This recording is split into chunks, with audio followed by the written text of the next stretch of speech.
fase. Nós tivemos medidas judiciais, mandados judiciais cumpridos em São Paulo, Rio de Janeiro e no Distrito Federal. Eu vou passar a palavra agora ao doutor Igor, para que ele possa tecer mais alguns comentários a respeito dessa fase que foi desencadeada na manhã de hoje. Apenas alguns dados gerais. Bem, o nome Poço Seco, numa referência ao Petrobras teve na aquisição dos direitos de exploração de petróleo no bloco 4 em Benim, ou seja, adquiriu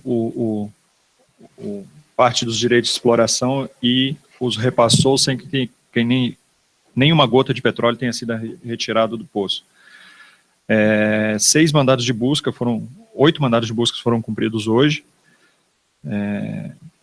Tínhamos um mandado de prisão preventiva que foi cumprido, um mandado de prisão temporária em que o investigado não foi localizado, mas já em conversa com os advogados vai se apresentar aqui na superintendência até o final do dia.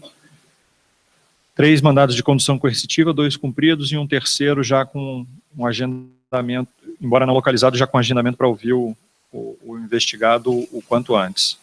O doutor Carlos Fernando vai passar mais detalhes para o senhor dizer.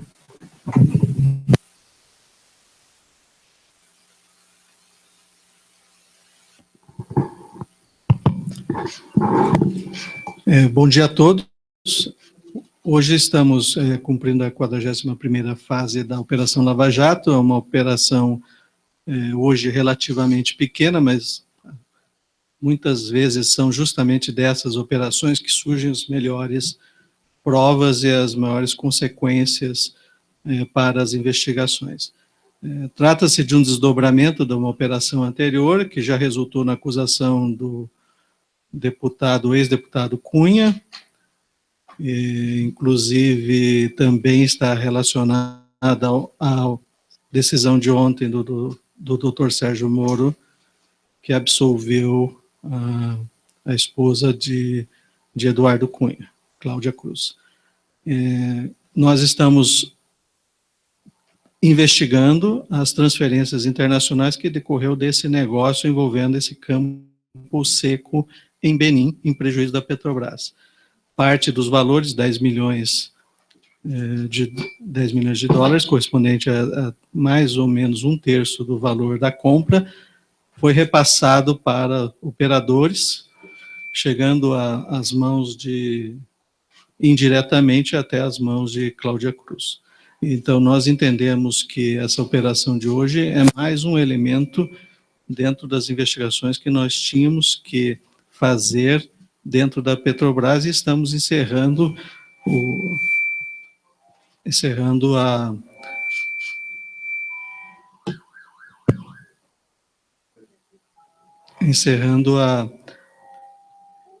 uma linha investigativa relativa a essa operação internacional da Petrobras.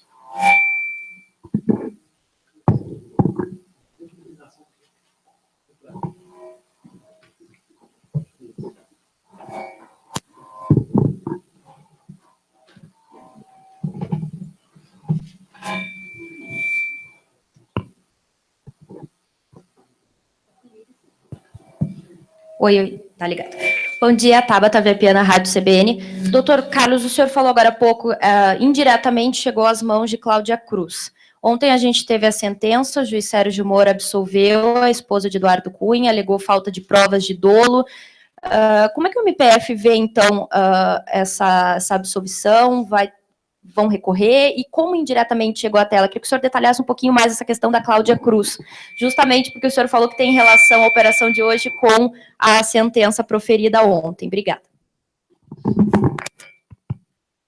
Nós sabemos que parte desses valores abasteceu a conta que foi usada por Cláudia Cruz para os seus gastos em bens voluptuários, bens de alto valor. Nós vamos recorrer, nós discordamos, cremos que isso decorre muito mais do coração generoso do doutor Sérgio Moro e na interpretação de um fato envolvendo a esposa de uma pessoa sabidamente ligada à corrupção, mas uma pessoa como a senhora Cláudia Cruz, jornalista, com nível cultural que ela tinha, e ausentes qualquer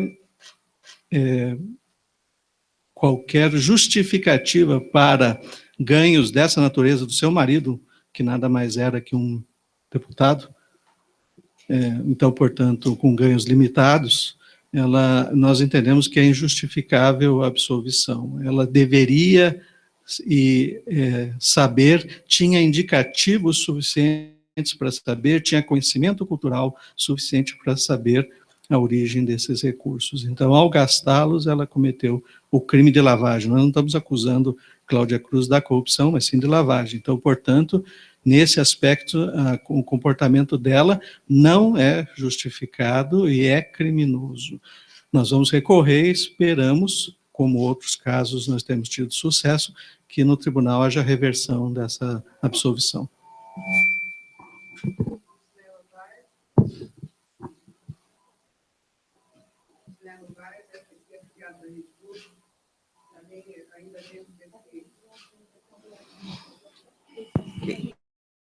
Ok, vamos lá. Luciano Vaz, RPC, afiliado da Rede Globo. Nesse contexto, os senhores pretendem pedir o indiciamento de Cláudia Cruz? Ela já foi acusada pela lavagem de valores referentes a este fato. Então, portanto, quanto a este fato, não há mais nenhuma consideração em relação à possibilidade de fazermos novas denúncias em relação a ela. O que nós vamos fazer é insistir no nosso pedido de condenação agora no Tribunal da 4ª Região. De quem é a prisão preventiva? Contra quem foi decretada? O senhor poderia explicar, inclusive, qual que é a ação dessa pessoa dentro desse processo de corrupção? As prisões? O preso preventivamente é Pedro Augusto Cortes Xavier Bastos, ex-gerente da área internacional da Petrobras,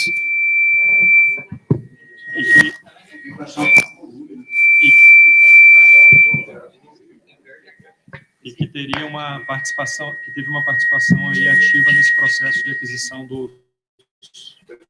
parte do direito de exploração de petróleo em Benin. Em que ano ele foi gerente? Ele ficou no cargo? Eu não tenho esse número. Zelada. Ele é contemporâneo do Zelada. Não é mais funcionário. Não. Ele foi demitido por justa causa por quê? Eu não tenho essa informação para você. Eu não saberia dizer se ele foi demitido por justa causa ou ele pegou um programa de demissão voluntária. Não saberia dizer. Mas ele não é mais funcionário da Petrobras. Pedro Bastos. Pedro Augusto Cortes Xavier Bastos. Doutor Estelita, da Folha de São Paulo, aqui do outro lado, continuando nessas perguntas, só para detalhar de fato quem eram os alvos da operação, porque a gente sabe por meio do MPF que havia um ex-banqueiro, um empresário, 3 irmãos. Quem eram eles e por que, afinal, que eles teriam direito a esse percentual de propina aí, como está sendo investigado? Na verdade, são diversas pessoas que participam tanto do negócio, que participam das atividades dentro da Petrobras, como o gerente, e também recebem valores no exterior. Esses 10 milhões correspondem a 1/3, mais ou menos, do valor do negócio. 10 milhões foi repassado para o João Henriques, que já é nosso velho conhecido operador, e dele são transferidos para outras contas e outras pessoas, inclusive a Fernanda Luz, filha do Jorge Luz. Então, o que nós vemos, esse banqueiro também, que nós já é conhecido, o banqueiro, o nome é José Augusto. Temporário.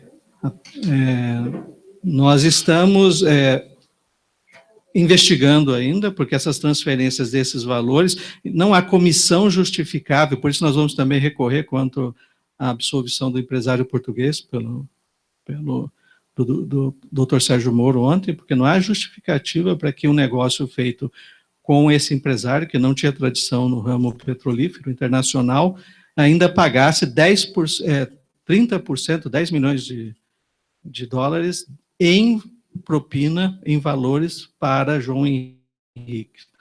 Então, nesse sentido daí, de João Henriques para frente, nós temos a transferência de valores para diversas pessoas, inclusive Fernanda Luz, inclusive a pessoa também desse José Augusto.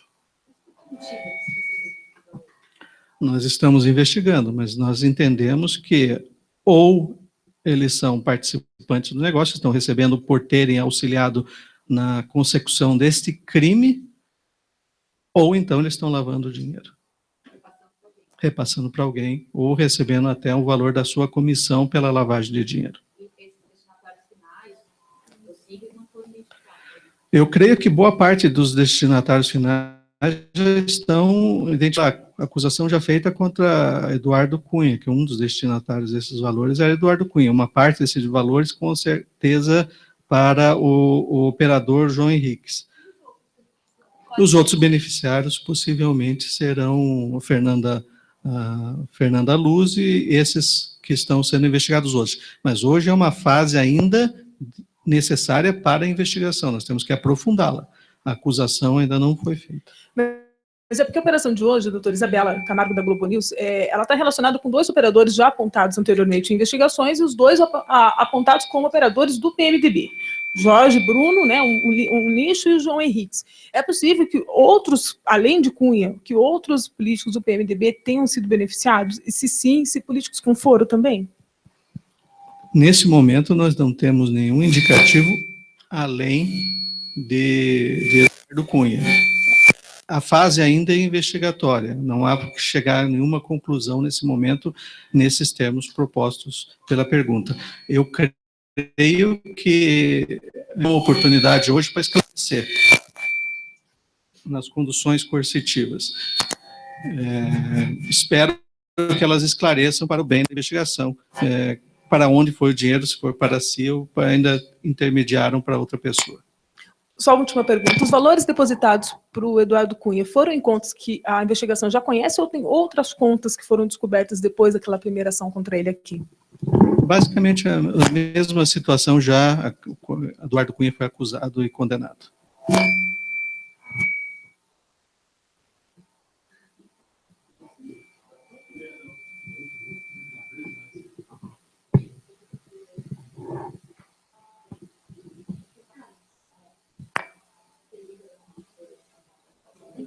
Aqui, achei, obrigada. Estelisa, da Folha de São Paulo, novamente, doutor Carlos. Em relação à questão talvez o doutor Igor, o próprio superintendente, possam afirmar alguma coisa a respeito, em relação ao quantitativo da Operação Lava Jato, hoje aqui na Polícia Federal, o release divulgado pelo Ministério Público agora, em relação a essa fase, inclusive traz uma crítica do procurador Dallagnol, falando desse enxugamento dos quadros, e que esse seria um momento claramente de ampliação e não redução dos quadros, justamente por esse detalhamento que está sendo feito na Petrobras. O senhor crê que é uma tentativa de refrear a Lava Jato, de alguma forma, esse enxugamento? O que nós podemos dizer são fatos. Os fatos são de uma redução da equipe da operação na Polícia Federal. Segundo eu tive notícia, talvez tenha mudado, o doutor Igor pode confirmar, nós tivemos uma redução de 9 delegados para 4, pelo menos a informação na última reunião que nos foi passada. A nossa equipe na Procuradoria continua com os mesmos 13 procuradores, e nós estamos recebendo até nos últimos meses algum reforço de assessoria, inclusive. Eu creio que a operação em Curitiba não está diminuindo, ao contrário, nós vamos ter muito serviço pelos anos pela frente, não só de novos fatos, mas também de todas as acusações que nós temos que proceder. Então, é importante que se compreenda, e eu creio que talvez é preciso que a Direção-Geral da Polícia Federal compreenda que nós precisamos manter uma equipe que realmente seja na Lava Jato, que realmente dê condições de suporte às medidas que vão ser tomadas daqui para frente, nas investigações que vão se desenvolver. Nós temos notícias de e leniências novas, inclusive esta da empresa JBS, que possivelmente uma parte virá para Curitiba. Então, eu não entendo que nós estejamos diminuindo a necessidade de pessoal, tanto da Polícia Federal e também do Ministério Público. Então, é incompreensível para nós essa redução para apenas 4 delegados. Não sei se o doutor Igor quer fazer algum complemento. Realmente isso é um fato. Nós hoje estamos, desde segunda-feira com, além de mim, mais 5 delegados trabalhando na Lava Jato. Seriam 6, exatamente. E nós temos enfrentado um problema que é objetivo, porque grande parte do nosso efetivo de fora que trabalhava aqui é um efetivo do Rio de Janeiro, de São Paulo, de Brasília, que são locais que estão recebendo o maior número de procedimentos decorrentes da colaboração da Odebrecht, principalmente. E a gente realmente passou um período em que o volume de demandas foi temporariamente menor. Agora, de fato, com o número que a gente tem hoje, é muito difícil dar continuidade para o trabalho da forma satisfatória como sempre foi. A gente continua tentando recompor o número de agentes e analistas que trabalham no caso, não houve essa redução tão grande. Ela é menor, a dificuldade maior hoje é o número de delegados. Mas, enfim, temos que tentar recompor da forma que for possível. Mas a gente está realmente tendo um direcionamento grande de efetivo para Brasília agora, né, para atendê-los.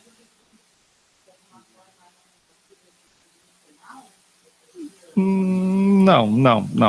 Eu não vejo isso. Assim, veja, eu posso falar para vocês do ponto de vista administrativo interno da polícia. Então, se há alguma articulação maior, mais ampla, eu não sei dizer. Mas, assim, é uma dificuldade operacional mesmo. Então, que a gente vai ter que superar, porque senão, realmente, o prejuízo no trabalho vai ser concreto.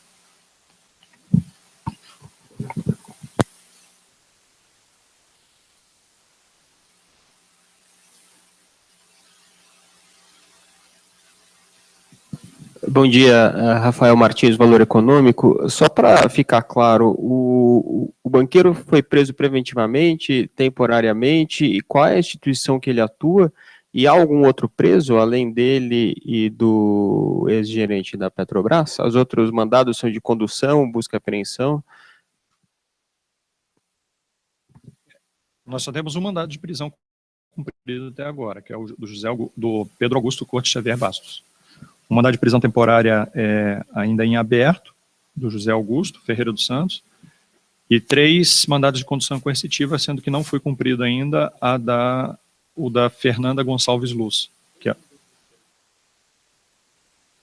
Os outros 2 fazem parte de um grupo de empresários que receberam repasses também por segundo nível a partir desses recursos da aquisição do bloco em Benim.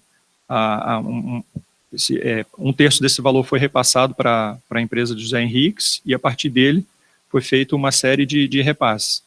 Parte dele para as empresas desses 3 investigados, que estão numa fase preliminar de investigação. Enfim.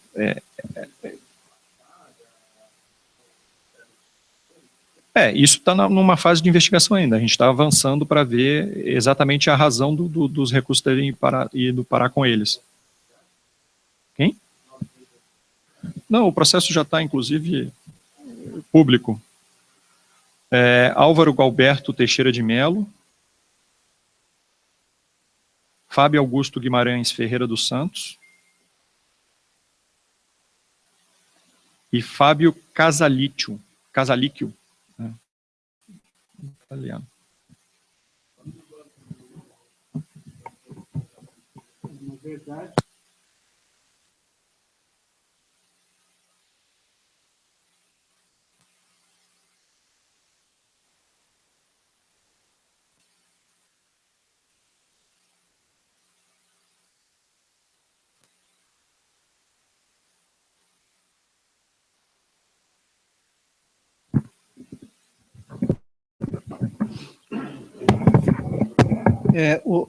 essa pessoa é um banqueiro, mas não significa necessariamente que ele tenha atuado, neste caso, como representante de um banco. O que ele era sócio era de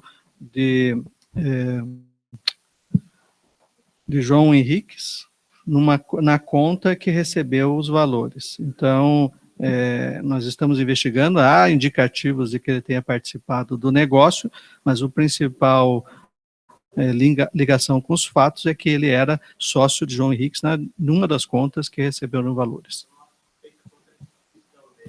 Não há suspeita nesse caso contra uma instituição financeira específica.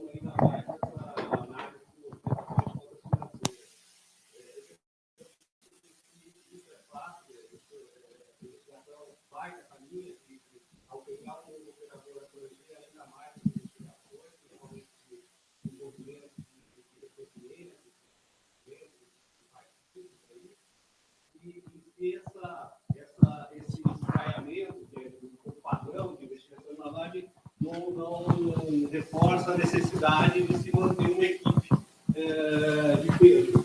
E às vezes eu queria ver se o jornalista confirma, primeiro, se o número de mulheres.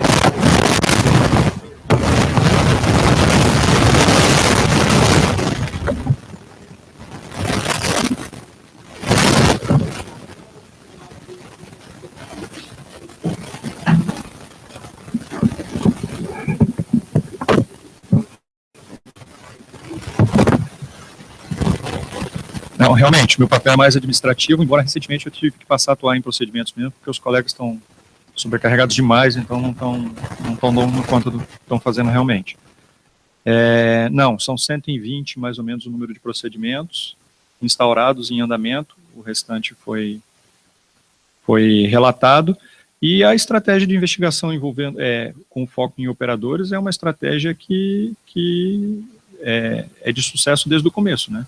A gente começou com operadores e está com operadores até hoje. E se revelou como uma das formas mais eficientes de se ampliar investigações. Claro, quanto maior a equipe, mais disponível, melhor vai ser o trabalho desenvolvido. Agora também, o problema é que nós não podemos trazer uma equipe sem a qualificação necessária, né? Porque senão a gente faz número e o resultado também não atinge o objetivo. Mas, assim, é fruto... eu não vejo indícios de qualquer tipo de influência para tentar barrar a investigação aqui. O que eu vejo realmente é uma limitação em função da disseminação da investigação, né? São 17 estados que vão receber desmembramentos, então fica difícil para cada um desses estados realmente continuar cedendo gente para cá.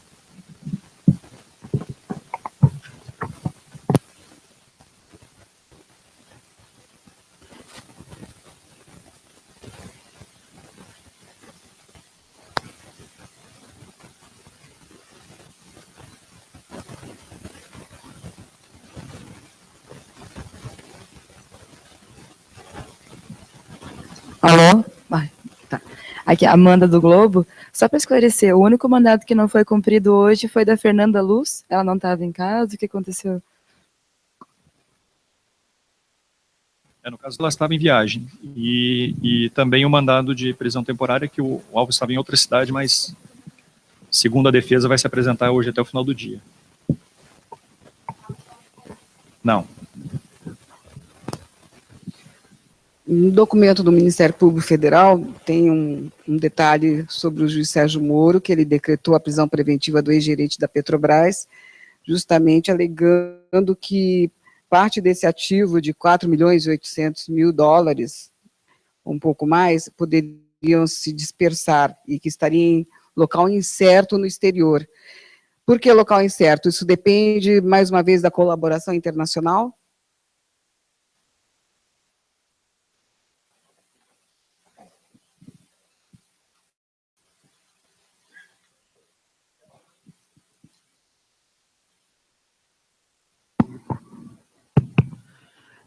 Um dos pilares de sucesso da Lava Jato é justamente o amplo uso da cooperação internacional e das relações construídas nos últimos anos com autoridades da Suíça e dos Estados Unidos, principalmente, mas não somente.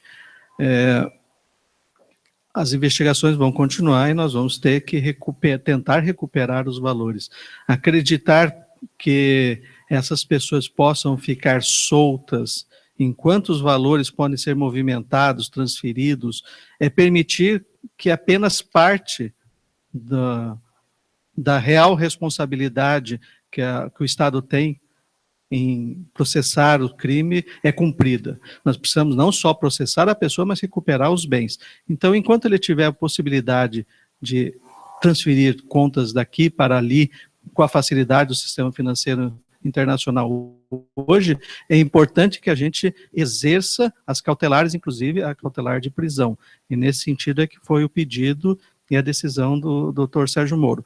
Nós não podemos permitir que a pessoa fique solta e continue movimentando esses valores. Agora, nós vamos exercer todas as medidas de cooperação necessárias para localizar os valores que ainda não foram encontrados. De qualquer maneira, nesse momento da investigação, esse tipo de informação ela tem que ser mantida para os investigadores. Não cabe a nós falarmos nada a respeito disso. Isabela, novamente, queria retomar um pouco a linha de pensamento do Ricardo, falando a respeito da importância dos operadores. O que o senhor disse na abertura da coletiva, que aparentemente parece uma fase pequena, por talvez já serem nomes que a gente já conhece, e teoricamente em relação a outros valores, até um valor aparentemente pequeno também em relação. Mas por que os operadores são tão importantes e que muitas vezes eles ainda acabam passando em paralelo até para a gente, no nosso noticiário, enfim? Um dos segredos de investigar lavagem de dinheiro é justamente seguir o dinheiro. Para nós seguirmos o dinheiro, nós temos que investigar, analisar o comportamento dos operadores, que são aqueles profissionais de lavagem de dinheiro. Então, a partir desses profissionais, muitas vezes nós encontramos novos crimes, porque ele é um profissional, ele é contratado para fazer esse tipo de crime. Então, um operador revela não só aquele crime originário pelo qual nós chegamos a ele, mas também outros crimes. Então, uma das técnicas básicas de investigação de lavagem é justamente você investigar operadores. A partir do operador é que você vai para o crime antecedente, e não o contrário. Assim você multiplica o resultado de uma investigação, os esforços e a economia do dinheiro público são maximizados.